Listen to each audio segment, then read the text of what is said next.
Salutations mes chers disciples, ici Maître Geek. On se retrouve aujourd'hui sur un nouvel épisode de la critique manga. Et aujourd'hui on va parler d'un autre manga de l'auteur Hirohiko Araki, Under Execution, Under Jailbreak.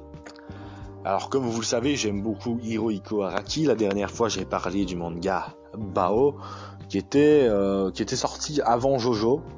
Il est sorti avant Jojo, Bao, et c'était un manga très sympathique, avec un peu de violence au Kutonoken, donc j'avais bien aimé Bao. Et là maintenant j'ai lu donc Under Execution, Under Jailbreak, et j'ai trouvé ça plutôt génial, à vrai dire.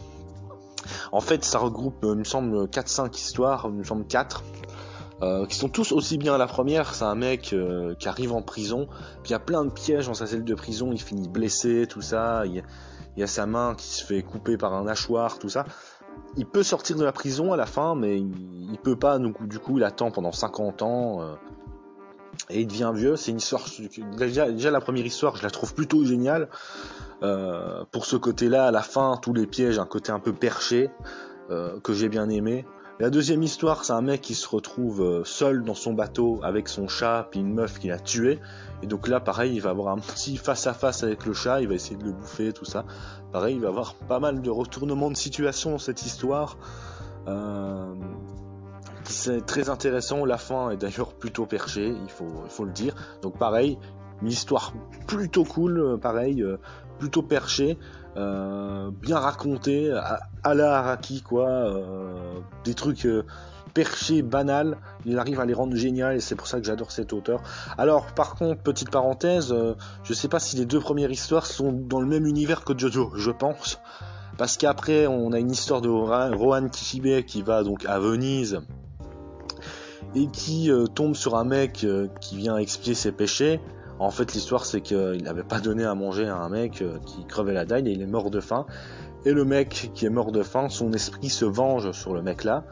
Et à la fin, dans le moment le plus heureux de sa vie, il réapparaît, et là, il lui dit je vais te bouffer la tête, mais si tu arrives à attraper le popcorn que je vais balancer tout en haut du poteau, et que tu arrives à le rattraper 3 fois de suite avec ta bouche, et je t'épargnerai.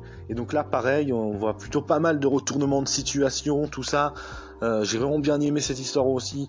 On se demande s'il va gagner, s'il va réussir ou pas le mec, s'il va mourir ou pas. Donc t'es vraiment pris dans le truc, dans le délire, dans l'histoire. D'ailleurs c'est plutôt effrayant parce que l'esprit sort de la langue de la petite fille du personnage, et c'est assez effrayant. J'aimerais bien voir Araki faire des mangas d'horreur. L'arc Phantom Blood était très horrifique, hein. Mais vraiment un manga d'horreur à la Junji Ito, dessiné par Araki, je pense qu'il serait très doué en manga d'horreur, Araki. Donc pareil, une histoire très intéressante, plutôt courte, mais très intéressante, bien écrit, avec de bons retournements de situation, avec une fin plutôt perchée, pareil, mais très bien écrit. Et on a la dernière histoire avec un esprit qui doit tuer des personnes, résoudre des contrats que quelqu'un qui n'est pas mort lui donne. Et cet esprit, en fait, c'est Kira Yoshikage, voilà, le méchant de l'arc Diamond in the Breakable. Donc pour moi, Kira Yoshikage, c'est vraiment le meilleur méchant de Jojo. Voilà, je le dis. Alors c'est mon avis personnel, mais pour moi c'est le meilleur méchant de Jojo Bizarre Adventure. Et donc là on va vraiment voir le mec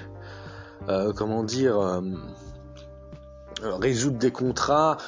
Il a pas trop de souvenirs de sa vie passée, parce que Kira Yoshikage c'est un tueur en série, donc il a pas trop de souvenirs de comment il est mort, de sa vie passée. Et ça c'est plutôt fascinant, parce que nous on sait qui est le personnage, mais lui ne sait pas, et ça c'est plutôt intéressant je trouve. Et on va le voir un petit peu résoudre des contrats, tout ça.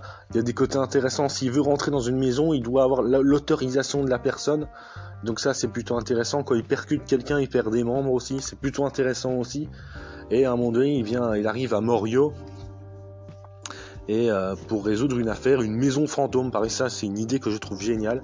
Mais ce que j'ai bien aimé dans cette histoire, c'est surtout pour le développement de Kira Yoshikage. Alors les idées sont géniales, mais c'est vraiment pour le développement de Kira Yoshikage, le fait qu'il se souvienne de rien, qu'il sait pas, qu'il est pas dans l'au-delà, il est sur Terre, et qu'il erre sans aucun but, et ça j'ai trouvé ça hyper intéressant, parce que j'aime beaucoup le personnage de Kira Yoshikage, le voir un petit peu amnésique, savoir qui il est, un peu erré en esprit, je trouve ça très intéressant. Donc voilà. Alors Under Jailbreak, Under Execution, je vous conseille ce manga. Ça compile plein de petites histoires de l'univers de JoJo et du délire de Hirohiko Araki. Alors les dessins là, ça doit être plutôt récent, je pense. Enfin plutôt récent. C'est vraiment le style des dessins de la partie 5 et 6.